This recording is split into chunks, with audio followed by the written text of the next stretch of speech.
The following program, The Russ Belville Show, is intended for responsible adults only. We advocate to the repeal of marijuana prohibition for adults. We discuss the science, culture, and controversy about America's marijuana laws. We do not advocate any illegal activity and encourage all listeners to learn their state and federal marijuana laws. Opinions and claims made by guests and advertisers on The Russ Belville Show are their own, and The Russ Belville Show cannot be held legally responsible for their validity or reliability. Viewer discretion is advised. You take a seed, you plant it, you grow it, you dry it, you roll it, you smoke it. You take a seed, you plant it, you grow it, you dry it, you roll it, you smoke it, and it goes down smooth. Hey! Spanning the continent to bring you the truth about cannabis and marijuana law reform. I smoke pot and I like it a lot. From the promise of legalization. And I think that we need to rethink and decriminalize our marijuana laws. To the agony of prohibition. One major responsibility is to encourage people to use less drugs. The Russ Belville Show, the voice of the marijuana nation. Yeah, I hear you had a question for me. Now, here's your host, Radical Russ Belville. Good day, tokers and tokettes, and welcome to the show. It is Thursday, April 3rd, 2014, and it's got to be 420 somewhere in the world. Thanks for joining me here today for another 2 hours of news, interviews, information, music, comedy, fun, and more here on the Russ Belville Show. Today, it's our Cops Say Legalized Drugs segment, where we visit with former law enforcement, prosecutors, prison guards, etc. from law enforcement against prohibition. Today's guest is George Forsythe. He's a former Maryland state trooper. We'll talk to him about how he came to realize that the war on drugs was unwinnable and that the best thing we could do is to legalize all drugs. Also on today's show, we'll have time for a radical rant, and I am calling for the firing of DEA Administrator Michelle Lenhart. We will take a look back through her career all the way back to 2007 when she was appointed acting DEA Administrator, give you a retrospective on some of the lowlights of her time in office at the head of the DEA and why now she has gone way too far and crossed the line and needs to be fired by President Obama as soon as possible. That's coming up in the Radical Rant at 45 past the hour. Also on today's show, we've got Groovin' Thursday for Daily Toker Tunes. We got a special guest calling in today for Daily Toker Tunes. Hydro will be joining us to give us a little bit of information about his career and his art. He'll also tell us all about the tune that he is performing with Inkwell, which is known as the Secret Cup Anthem. Of course, the Secret Cup, one of those concentrate cups that had just recently taken place, and we'll find out how he got to get hooked up with all the guys from the Secret Cup.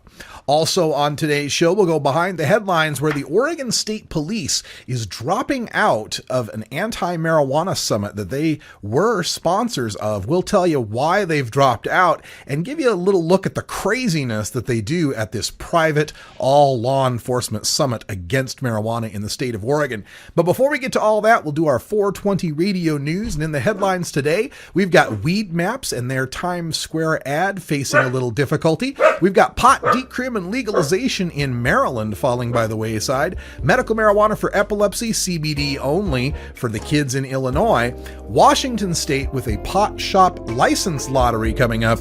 And the Denver 420 Festival announces 2 huge performers for 420. We'll tell you who they are when we come back.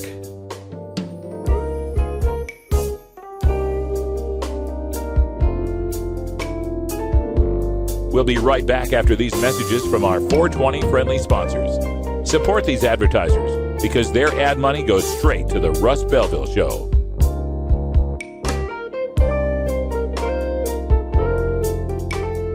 You're tuned into the Russ Belville Show, the voice of the marijuana nation.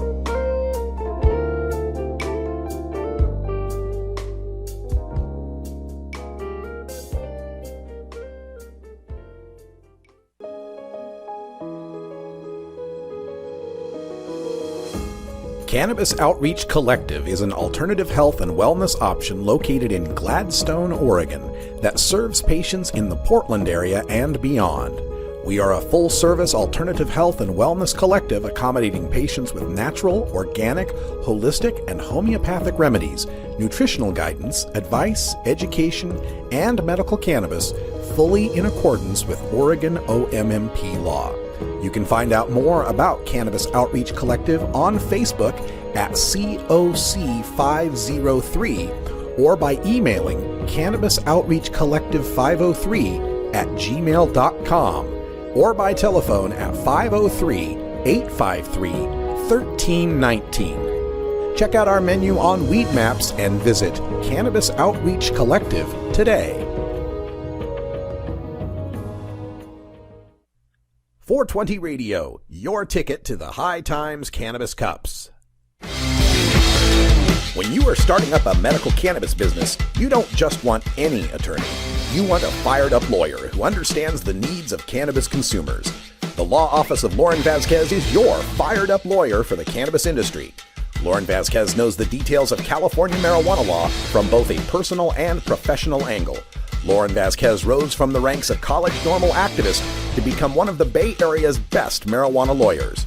Visit her website, fireduplawyer.com, or call 1-855-MMJ-LAWS for more information. That's 855-665-5297 for Lauren Vasquez, your fired-up lawyer, or email firedupLawyer@gmail.com. The number again is 855-MMJ-LAWS, 855-665-5297 for your fired-up lawyer, Lauren Vasquez. Lauren Vasquez is an activist attorney you can trust. Call today.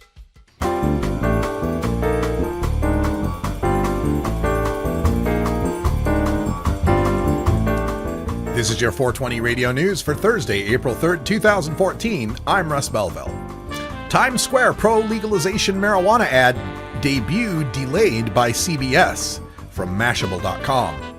A pro-marijuana legalization advertisement targeting New York's adult crowd was scheduled to debut in the infamous tourist attraction of Times Square early Tuesday morning, the Daily News first reported. But before the ad could go up on the CBS Superscreen billboard, it was pulled by the corporation for review by its legal team.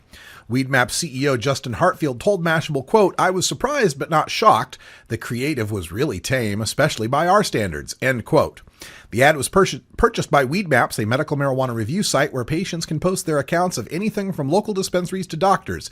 It features a 10-second looping video that displays the words "Hi," H-I-G-H, NYC on a light green background before revealing the name of the company, which then vanishes into a cloud of smoke to show the site's URL and the hashtag HIGHNYC. The planned spot was supposed to be displayed at 42nd Street between 7th and 8th Avenues, the heart of Times Square. Normal was scheduled to run a 15-second pro-legalization ad in 2010 on the same billboard as the Weedmap spot, but CBS abruptly reversed its approval of the ad soon before it was supposed to go up. After a Change.org petition garnered nearly 10,000 signatures, however, CBS went back on this decision, and Normal ran a second ad in Times Square later that year. Pot decriminalization and legalization bills die in Maryland House Committee, from the Washington Post.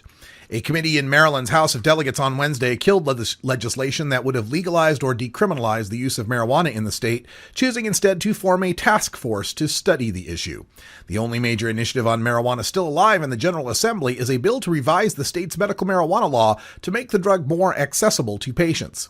Many lawmakers believed that decriminalization, which would treat possession of small amounts of pot like a traffic ticket rather than a criminal offense, stood a better chance of passage than bills that would have fully legalized marijuana, taxing and regulating its production and distribution in a way similar to alcohol. But House Judiciary Committee Chairman Joseph F. Valerio Jr. and members of his panel expressed concerns about both legalization and decriminalization and did not let the bills move forward.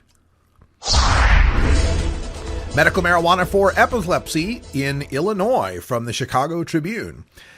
Children would be able to use medical marijuana to treat severe cases of epilepsy under a measure lawmakers advanced Wednesday in Illinois. The medical marijuana proposal cleared the Senate 49-5 as a sponsoring Senator Iris Martinez dismissed worries that children would be, quote, getting stoned.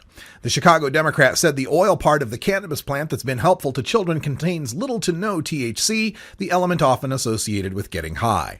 The bill, which heads to the House, would add epilepsy to the list of ailments that medical marijuana can be used for in Illinois and restrict use for epilepsy patients to those under age 18.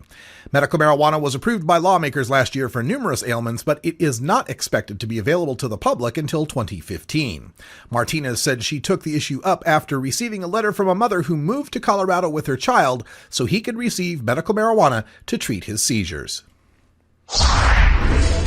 Washington State plans for pot shop license lottery from king5.com.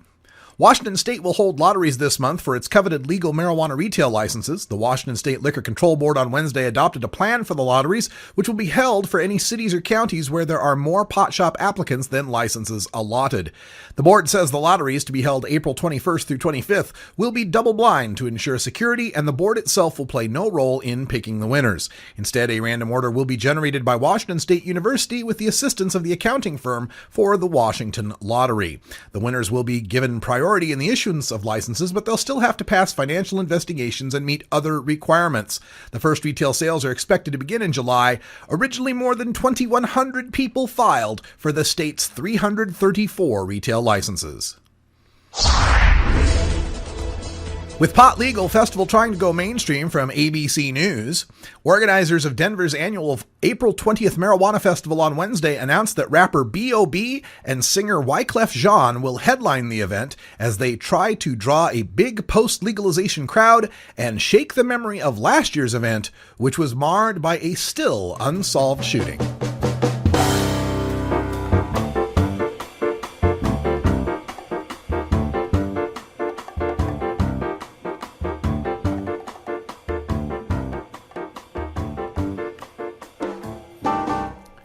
This has been your 420 Radio News for Thursday, April 3rd, 2014.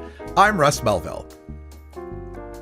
When we come back, we'll go behind the headlines to take a look at the Oregon State Police and their withdrawal from a 5-year anti-marijuana summit, or I should say a summit that's taken place for the past 5 years here in the state of Oregon. We'll tell you why they withdrew and some of the crazy quotes from their participants when we come back. You're listening to The Russ Belville Show on 420radio.org.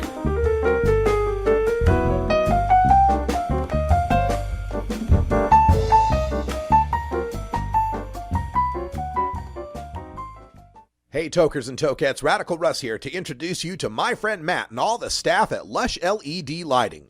Growing plants indoors can be a rewarding hobby, but electricity bills can go through the roof. Then you have to cool down all those big hot lights. It can drive a grower insane. With Lush LED lighting, you can solve many of these issues and double your rewards. If you thought LEDs were meet the tech of today, Matt and his scientists have developed the perfect light for flowering plants with far less cost and heat. And the results? Let's just say I appear at a lot of events with the masters of indoor horticulture, and the harvests I saw from Lush LED lighting were big, tight, sticky, and very effective. Check out LushLEDlighting.com right now and tell them Radical Russ sent you. Double your rewards and lower your expenses with Lush LED lighting.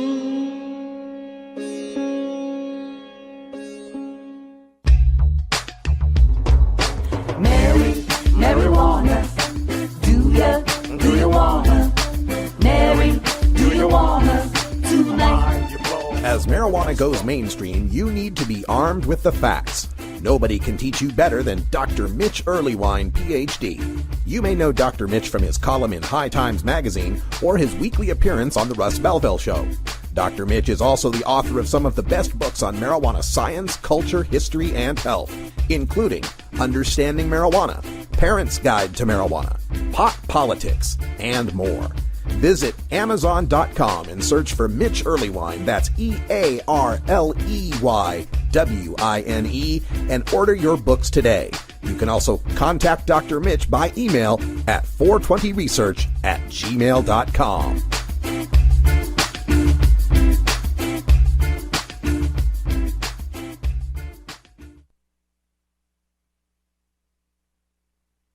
Welcome back. Time for us to go behind the headlines. And on today's episode, we're taking a look at some reporting by Noel Crombie at the Oregonian, who tells us the Oregon State Police will no longer be sending 2 of its representatives to an upcoming anti-marijuana legalization summit.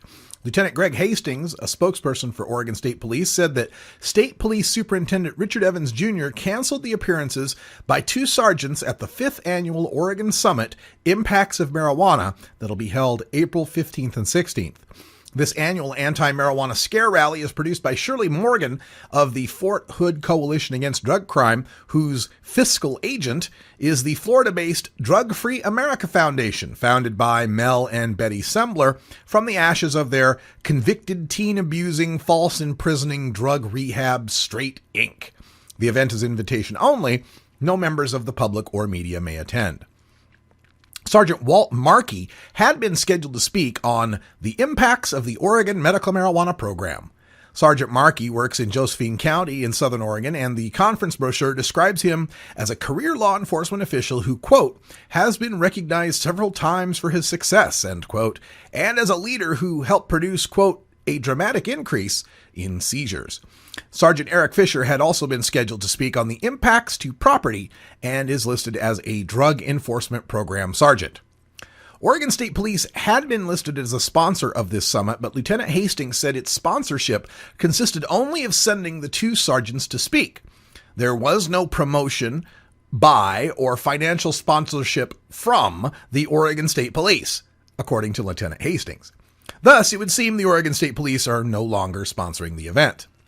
Now, Superintendent Evans cited the invitation-only nature of the event as the reason for the withdrawal. However, Noel Crombie at the Oregonian reports that the governor's office contacted the Oregon State Police to learn more about its participation in the summit. While there are many county and city-level law enforcement participating, Oregon State Police was the only state agency listed as sponsors. Now, this event, the brochure for the event, explains, if you think marijuana is harmless, then you will want to attend this summit to learn more about why it is not a harmless drug and see for yourself the real impacts marijuana is having in our communities. Well, if that's the case, why is only invited law enforcement allowed to attend? Could it be that they're the only ones who still think marijuana is harmless? Or could it be that they don't want the embarrassment of the public hearing their top speakers issuing inanities at this event? Let me tell you what the items here are. Peter Hitchens, a writer for the Mail on Sunday, is quoted in the brochure as saying, quote, those who ignore the correlation between cannabis and mental illness are as reckless as the tobacco barons who denied the link between smoking and lung cancer. And apparently, Hitchens doesn't understand the difference between correlation and causation and can't read the hospital stats from the past century in the UK that show no appreciable increase in mental illness, even as cannabis use skyrocketed. Monty Stiles, a retired U.S. attorney for Idaho, said, quote, there's no such thing as smokable medicine. To me, that's as ridiculous as saying, chew this pile of gravel because there's iron in it. Wow, exposing his ignorance of any sort of medical or nutritional education. Continuing, who else is going to be there? Oh, Bill Montgomery, the Maricopa County, from Arizona, Maricopa County attorney, who says, quote, no matter what U.S. Attorney General Eric Holder says about letting Colorado and Washington legalize marijuana, possession and sale of the drug remains a federal crime. Which is interesting considering as a county attorney, he's not charged with enforcing any federal laws. Mitch Morrissey, the Denver DA, says, quote, pot is directly connected to 12 homicides in Denver. End quote. He's far less cool than the British singer Morrissey, and apparently not familiar with Mexican cartel homicide stats. Okay. John J. Coleman will be speaking there. He's the president of Drug Watch International. He says, quote, tax money from pot won't pay a fraction of the cost to society. End quote. So, mathematically speaking, he must believe that Colorado suffered more than $2.1 million in cost to society in January, since that's how much tax money was raised. And finally, Calvina Fay, the executive director of Save Our Society from Drugs and the Drug Free America Foundation, says, quote, Most parents also do not realize how potent marijuana has become over the years, end quote. Not realizing that she's explaining how unregulated markets produce more concentrated drugs that are never labeled for potency. The insanity of it all. Hey folks, that sound means it's time for us to take a break. It's 20 after, and when we come back, we'll have our daily Toker Tunes. We'll get Hydro on the line, play some new hip-hop for you. Stay tuned.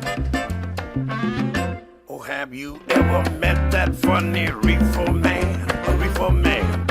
Have you ever met that funny reefer man? A reefer man. If he said he swam to China, he would sell you South Carolina. Then you know you're talking to that reefer man.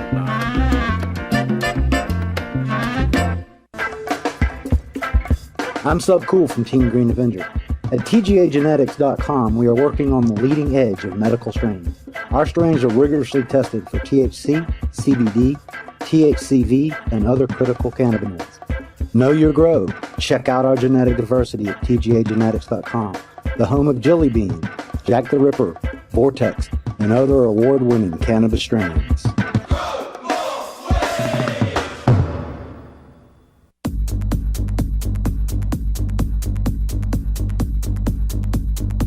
Support the Russ Belville Show.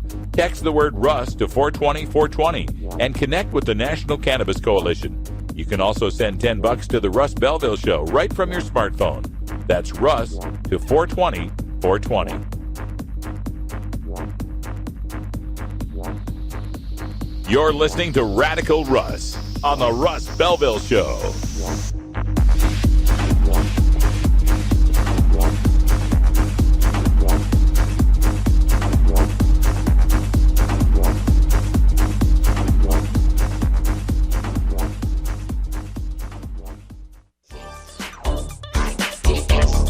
Big Daddy thinks. Funky roller ring.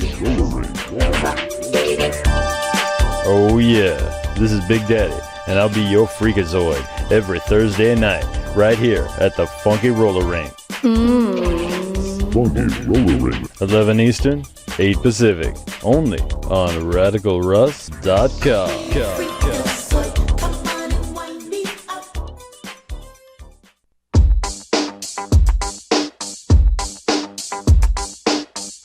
Everyone knows music and marijuana go together, so let's wind up our 20 after break with the Russ Belville Show's Daily Toker Tunes, the best in pod-safe 420 music from around the web.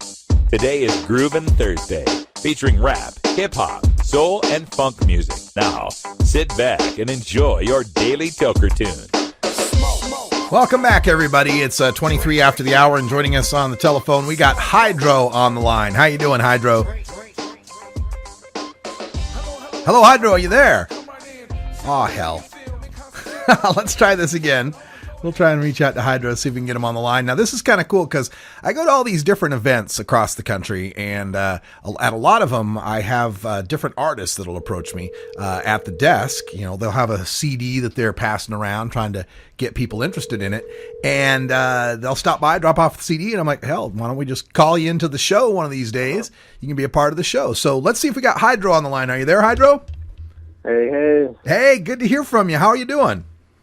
Good. How about you? I'm doing fantastic. And I was just telling people how we met at, what was it, the San Bernardino Cup? That's right. Right on. So tell people a little bit about your art and your label and what you're doing lately. Cool. Yeah, definitely. I'm from Las Vegas. I'm a hip-hop artist, heavily influenced by reggae, so I put a lot of that into the music. Got a ton of new projects coming out right now, 5 albums deep. The last one was with a full live reggae band and a beatboxer behind me. It's called GDB and Hydro. And we broke the top 50 in the reggae iTunes charts with that one. In a nutshell, just I'm giving back to the music. You know, music kind of raised me since I was a kid. It was a big influence in my life. So as I got older and I was just into it, I never really sought a career in it. Plenty of friends and eventually fans were telling me, you know, keep doing it, it's awesome. And it just turned into a career 7-8 years ago, and I've stayed thick with it and just spreading positive vibes, enlightening people about the movement of cannabis, because cannabis is, you know, huge in my life. It's my spiritual sacrament.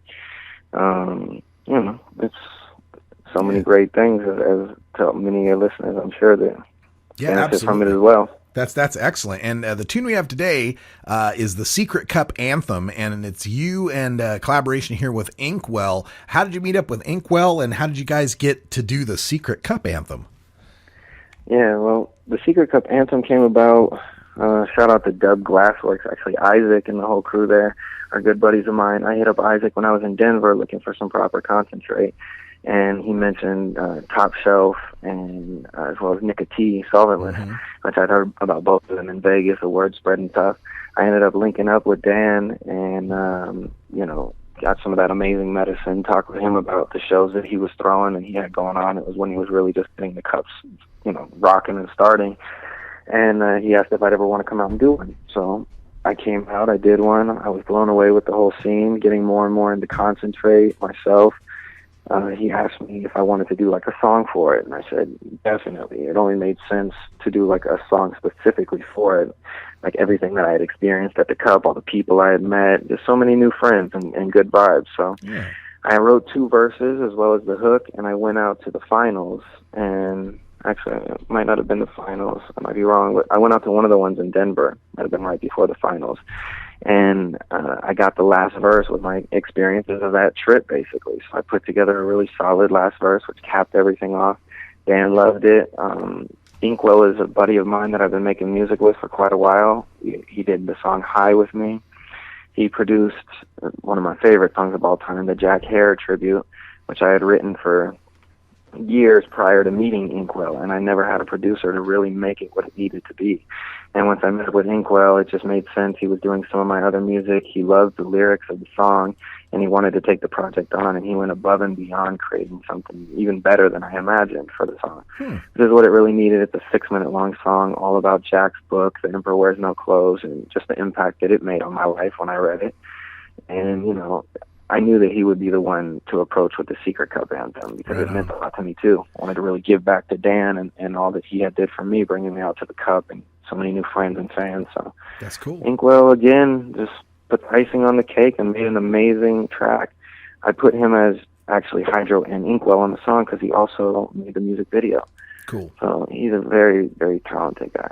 Now, if people want to get in touch with you, you got a website or a Facebook or places they can download your music? For sure. You can go to the IamHydro.com, and it's HIGHDRO. Also, hydro.net, which is the HIGHDRO.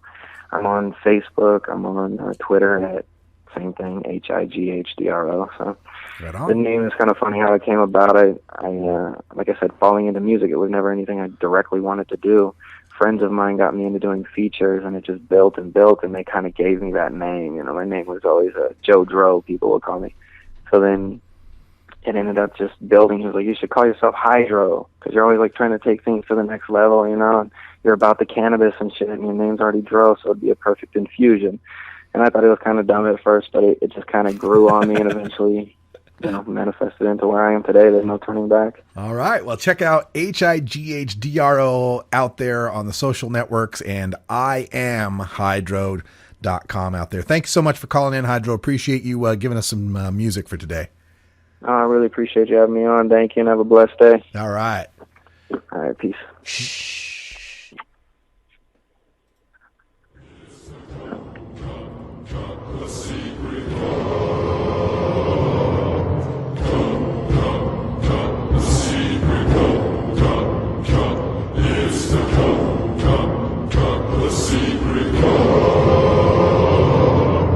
Here we are, born to be kings. Welcome to the Cup. I'm so glad that you made it. From LA to NY, we all getting faded.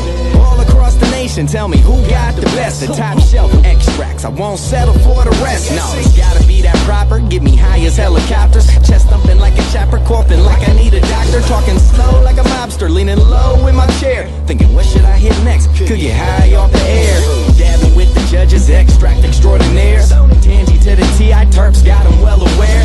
Highly educated, top notch debonair. You damn right we faded, but I still hit, I ain't scared. Call me Mr. Dabalina, Mr. Glide Dabalina. The 91 ISO got the rig looking cleaner. Dab bar, do it big. Where's my number? Have you seen her? That's the game of the event, and most will never find her neither. No. Welcome to the Cup.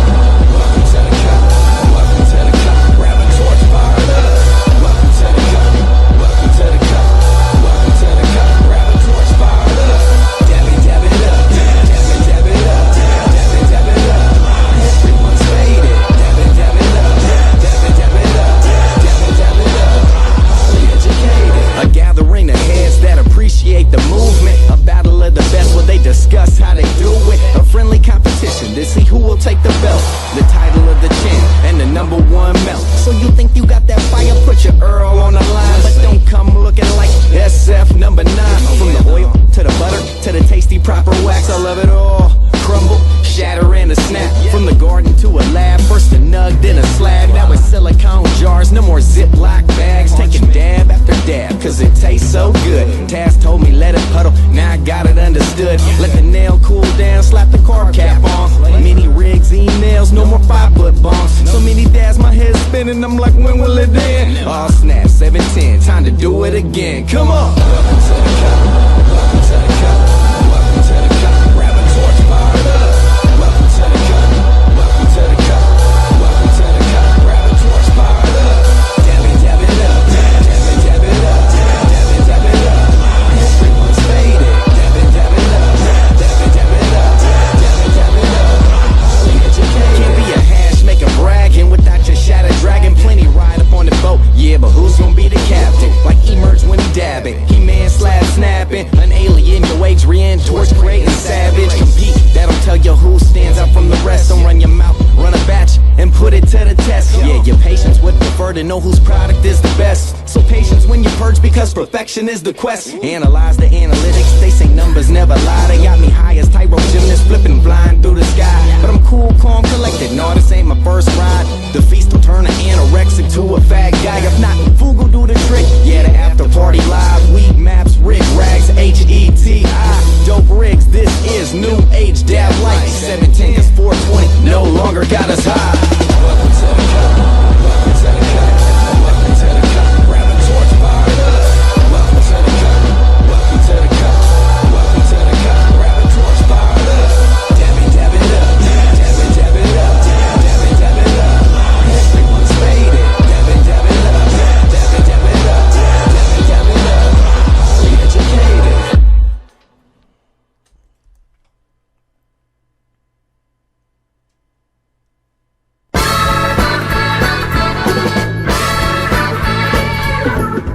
Support the Russ Belville Show. Text the word Russ to 420-420 and connect with the National Cannabis Coalition. You can also send $10 to the Russ Belville Show right from your smartphone. That's Russ to 420-420.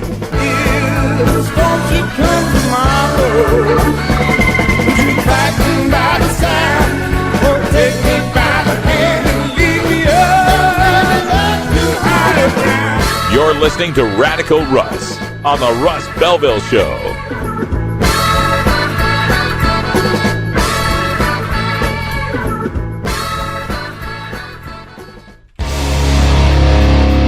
This is Radical Russ encouraging you to take a look at the Weed Blog every day.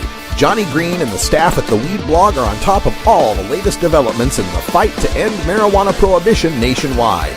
You can even get the Weed Blog on your smartphone by installing the Weed Blog app for iPhone and Android. If it's about weed, it's on the Weed Blog, including my original writing. So don't delay, read the Weed Blog today.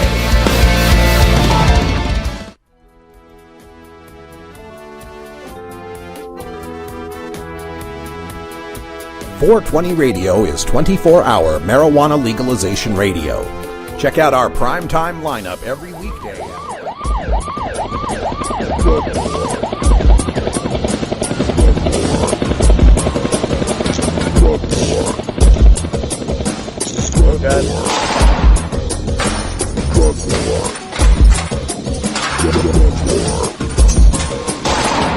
One of the most disturbing elements of the Prohibition War is how it's made police the enemy of otherwise law-abiding cannabis consumers. Fortunately, one group of police officers knows the futility of prohibition and reaches out to educate the community and current law enforcement. Today, the Russ Belville Show visits with another speaker from Law Enforcement Against Prohibition with one clear message. Cops say legalize drugs. Welcome back, everybody. Just about 35 after the hour, and we've got another member of Law Enforcement Against Prohibition joining us today to say why cops say legalize drugs. It's George Forsythe. He's a former trooper with the Maryland State Police. Hello, George. How are you? How are you doing, Russ? I'm doing great. And, we were just covering some news out of Maryland. Apparently, your House of Delegates, a committee out there, squashed some bills for marijuana decriminalization and marijuana legalization. Can you briefly tell those delegates why that was a bad idea? Well, I was there. I testified. I thought I told them then why that was a bad idea. The point I had was the same point that Leap's been making. The war on drugs, marijuana and other drugs, has been a failure. It's not working. It's just turning our neighborhoods into war zones. And then from a personal experience as a police officer, I even shared with them that when it came to, if you want to separate marijuana from other drugs, from a law enforcement perspective, just on the use of marijuana, you don't see much problem with that. You don't see much problem from a law enforcement perspective, and I tried to share that with them. But on the other side, the misinformation that my former colleagues in law enforcement, some of them or the prosecution officers would come up with, was ridiculous. It was like something out of Reefer Madness. It was, and they just buy into it, I guess. What do they say that these delegates are buying into? Well, it seems like from the law enforcement, there were other people who testified that they were anti-legalization, but specifically what I paid attention to, the law enforcement side, the two issues it seemed like they kept hammering on was, number one, we don't know if there's going to be a big increase in driving while intoxicated. That was number one. That seemed like they all brought up that point. And the other point was how much other stuff they get with marijuana being illegal. By that I mean, they had police officers that would stand up and testify that, I've seized hundreds of pounds of cocaine and all different kinds of guns and everything else that started with somebody was driving their car and we smelled marijuana or saw marijuana or whatever, arrested them for marijuana, and then searched the whole car. And what I brought up when it came my turn to testify, after listening and all that, I said, well, delegates, you make the laws, why don't you just outlaw air fresheners? Then you can just search everybody's car. And but that seems to be their 2 points. And the one with the DWI, they were harping on we don't have a method in place where we can test drivers to see if they're over the legal limit of marijuana in their system. And they all kinds of misinformation and stats going back and forth. But I remember when most of my career I was a detective, either in narcotics or specialized units or undercover units. But I did my time in uniform.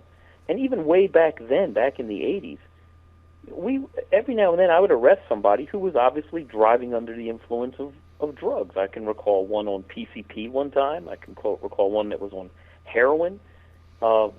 If somebody's driving erratically or driving something, you don't need a blood test to know if somebody shouldn't be driving a car. Same thing with alcohol.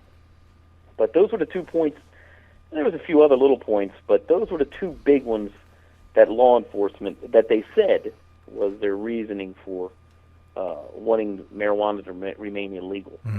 That one about keeping marijuana illegal as the pretext for picking up on bigger crimes, that the fishing net aspect of that is pretty shocking. I mean, especially when we start taking a look at some of the statistics, especially on the eastern seaboard with respect to the racial disparity with which that fishing net seems to scoop up fish. Yeah, and it's used quite a bit. Now, the other thing that's kind of frustrating when I hear that you were there for hearing those testimony is this idea that there's no way of catching the stoned driver, the so-called stoned driver, which, I mean, shouldn't that be terrifying the delegates that, oh my gosh, there's people smoking pot in Maryland now and we have no way of catching them? Well, that was my premise. It's not like this stuff just started growing yesterday. Yeah. There already are people smoking marijuana. This isn't a new drug. This isn't something that, like bath salts that people are all of a sudden talking about. Marijuana has been around for a very long time. And so they said that we don't want to legalize this without they kept using the term infrastructure. And my point was, when I talked to them, was well, why don't we have that infrastructure? What are you waiting for? Yeah. We're not going to start until we don't start developing a test to see if somebody has had too much, have smoked too much, or and other drugs injected too much or snorted too much until it's legal. Well, that just tells me that they're not seeing it as much as they want to pretend that they're seeing it. There we go. And another point I wanted to get to, and this was something I picked up from your bio up at leap.cc, and that is the aspect of policing marijuana that distracts and takes away resources from the policing of other crimes. You have a line in your bio here about executing a search warrant for a non-drug related crime, and then you have to take your time prosecuting the girl for heroin. How much did that impact your work? It impacted it a lot. If, for example, if you have a short night and there's not a lot of officers, and I worked at different traffic barracks where there weren't as many officers out there, if you get a marijuana arrest or any kind of drug arrest, not only do you have the prisoner to process and the paperwork that goes along with that, the administrative paperwork has to be processed, the process for the court where you take them to a commissioner here in Maryland, that has to be done. Somebody has to weigh those drugs, package those drugs, submit those drugs into evidence, and then you have court dates. And the standard first court date for a possession is, I'm sorry, I need some time to get a lawyer, and so you come back a second time, and sometimes a third time. It's just a complete waste of time, in my opinion. There's so much other things as a police officer that we could be doing. As difficult as it is trying to get even just modest marijuana decriminalization through the Maryland Assembly there, as we look at the resurgence in heroin overdoses that's happening, especially on the East Coast, how do you make the case to them, when they're so reticent on marijuana, that we need to legalize things like heroin and treat it like a public health problem? Well, it is a public health problem. The addiction isn't something that's just going to go away. And when right now the way it is, when there's heroin, or we'll talk about marijuana in a minute, but other drugs like cocaine, heroin, stuff that you can't just look at it and know what's in it. Marijuana, you could pretty much look at it and say that's probably marijuana. But when it's cocaine, heroin, things like that, you don't know. And I tell people, unless you have a chemistry set in your back pocket, you don't know what you're buying. But I know, for example, if I want to go get a beer tonight at the liquor store, I can look at that bottle and I can know what proof alcohol it is, what company it is, what's in it, the ingredients are labeled. It's regulated. So with the overdoses and everything, right now there's people buying stuff that you're leaving it in the hands of basically drug dealers, or gang members, or drug dealers, or cartels, or whoever. They're telling you and they're regulating what's in their product. And a lot of them, they're not so much interested in you. It's making that dollar. As long as it's a black market, you're going to continue to see that, is my opinion. Yeah, and in your experience, how have your fellow officers, the people that you used to work with, reacted to some of this? I mean, you said some of them, your former colleagues, are there testifying, but I've got to imagine that you're not the only one who saw the futility in what you were doing. Oh, no. Especially for the drug war in general, there's a lot of people, you'd be surprised, there's a lot of police officers who would tell you readily, we're not doing this right. But when it comes to marijuana, there are a lot more officers than people realize who think, you may get the officers who don't care. They don't, I don't care one way or the other is the general answer when it comes to marijuana. I don't care if you legalize it or not, really.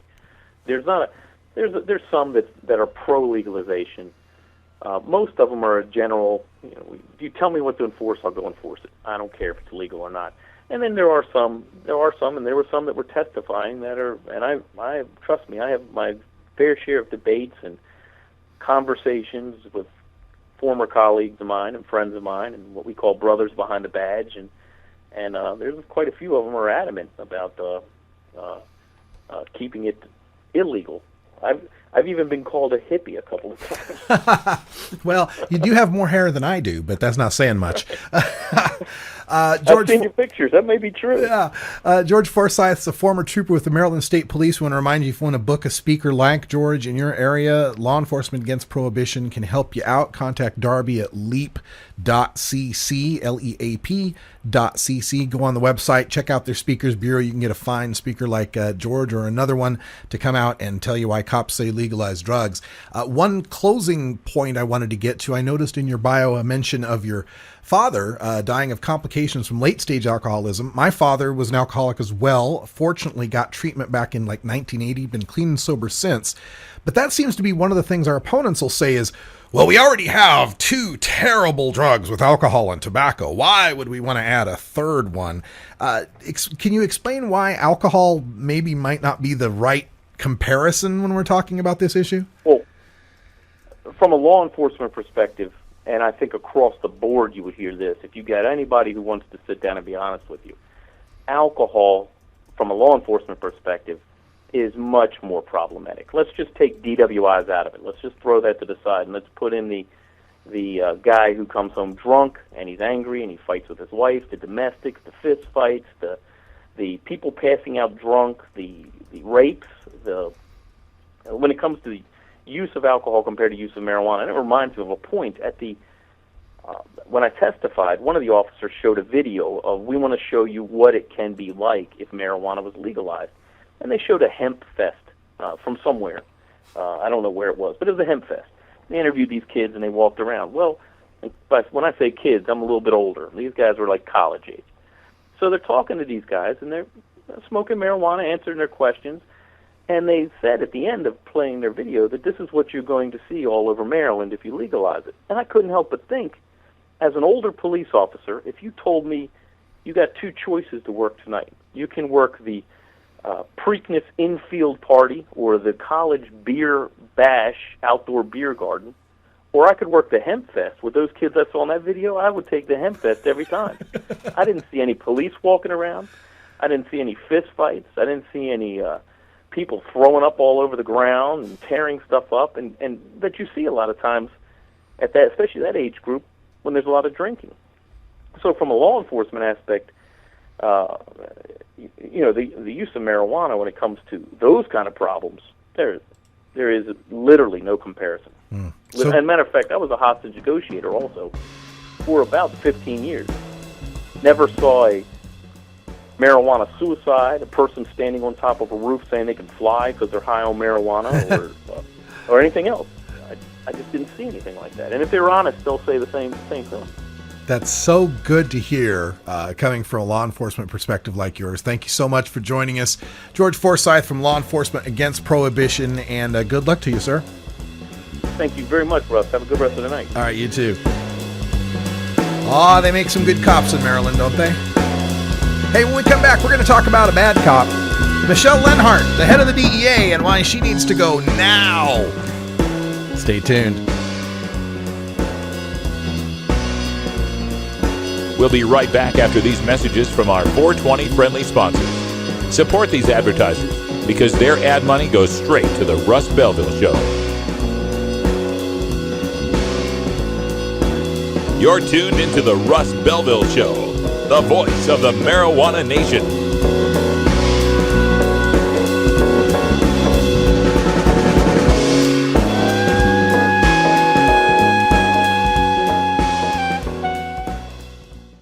Ever wonder how often to change your bong water?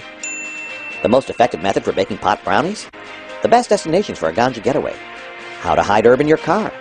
Whether to grow your own? How precisely to legalize it? Or how something as wonderful as marijuana ever got to be illegal in the first place?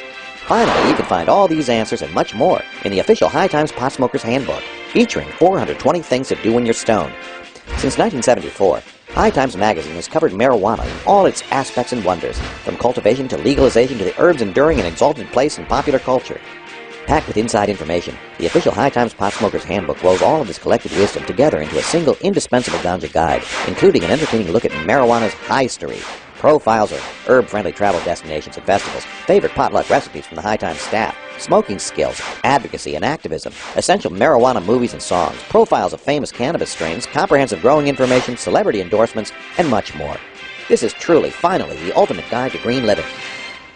420 Radio, turning red states and blue states green. Don't kid yourself. Taking drugs does mess up your life. It's not cool. Jive, marry, grifo, grass, hay. Technically, it's cannabis sativa, the common name, marijuana. She has found a crutch to see her through her difficulties instead of facing up to them and coping with them. And in time, she may be ready to try something different, something better.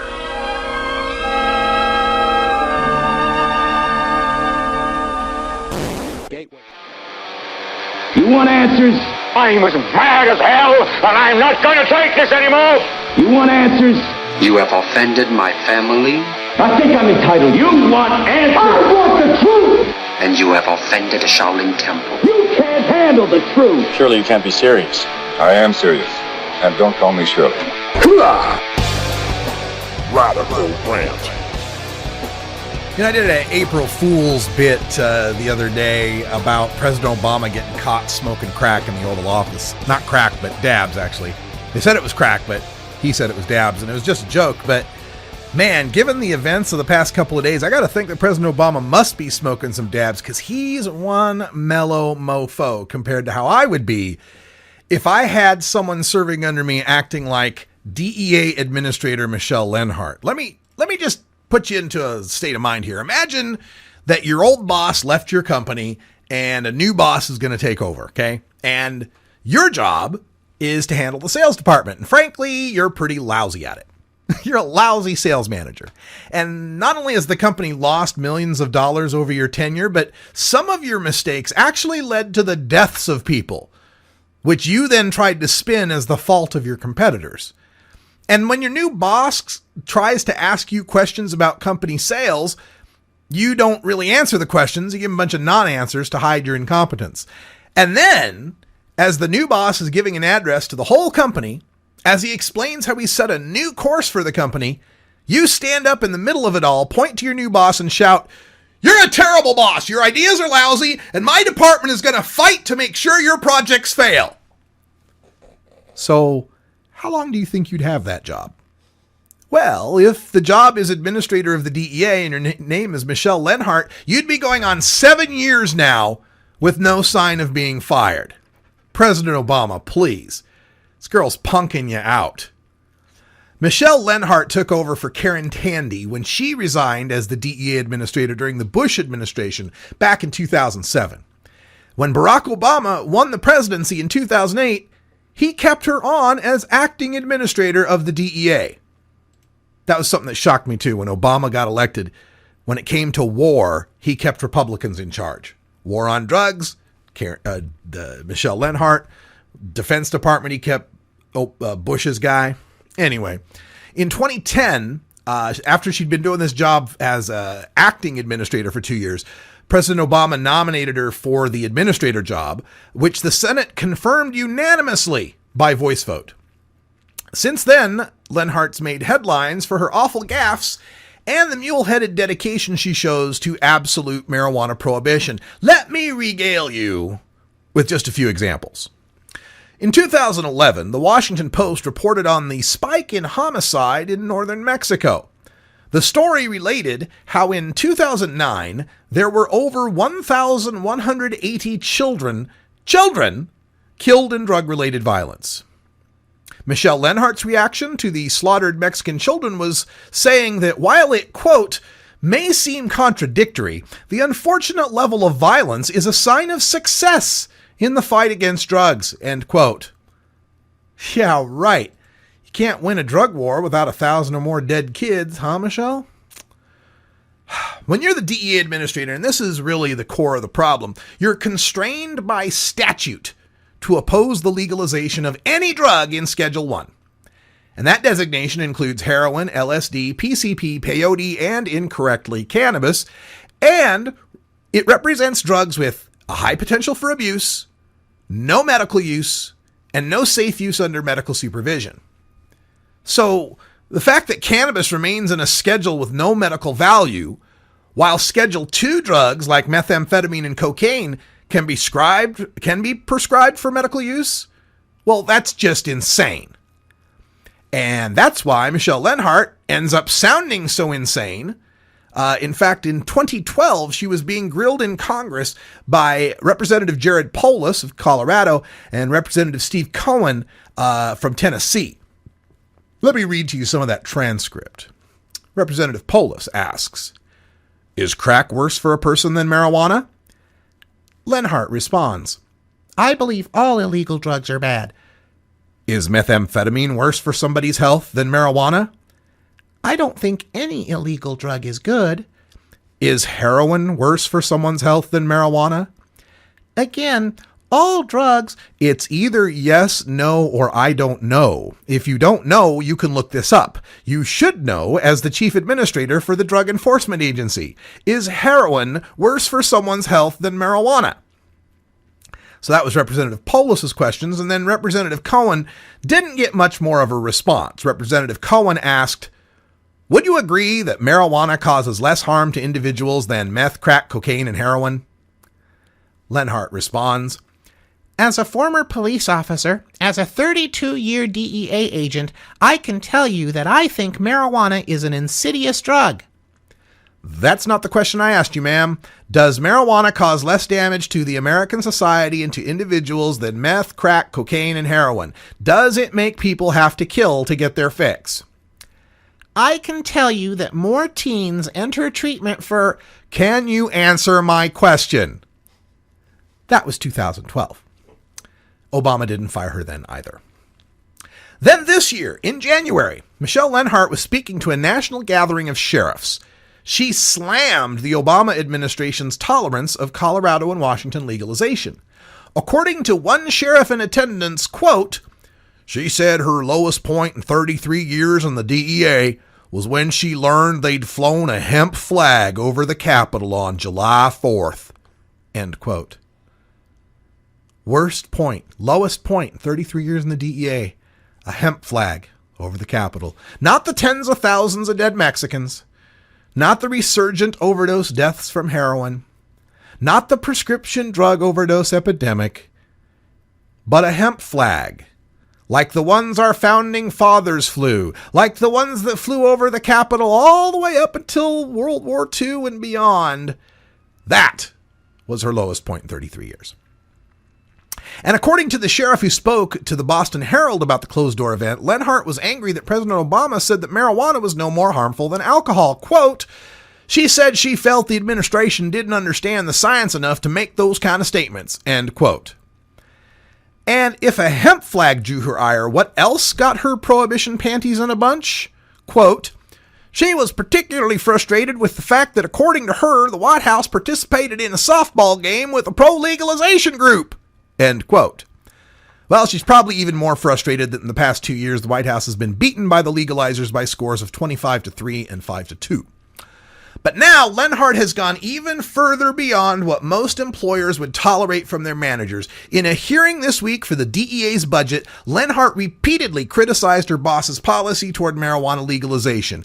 In response to a question about the administration's tolerance, Lenhart said, quote, "Our agents are fighting back against those messages. It makes us fight harder." End quote. And she also lied about Colorado residents turning against legalization when 2 polls out in February and March showed more Colorado voters' support for Amendment 64 than when it passed in November. Now, while it's long past time for President Obama to fire Michelle Lenhart, given the DEA's mandate to oppose all legalization of marijuana, how would the next appointee be any different? We're not going to see any sane federal position on marijuana until it's removed from Schedule 1, period. Hey folks, that's all the time we got for Hour 1 here, but stay tuned for Toker Talk Radio in Hour 2. We're hanging out with Brian the Red and talking about the news of the day. We also might smoke a little, you never know. For Brian the Red, I'm Radical Russ. Thanks for joining us, and until next time, take care of each other, Tokers.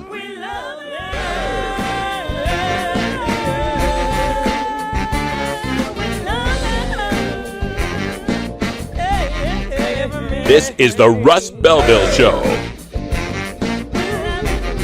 The Russ Belville Show is blogging and podcasting daily at radicalruss.com. Take a seat, it, you dry it, you roll it, you smoke it. You take a seed, you plant it, you grow it, you dry it, you roll it, you smoke it. You take a seed, you plant it, you grow it, you dry it, you roll it, you smoke it, and it goes down.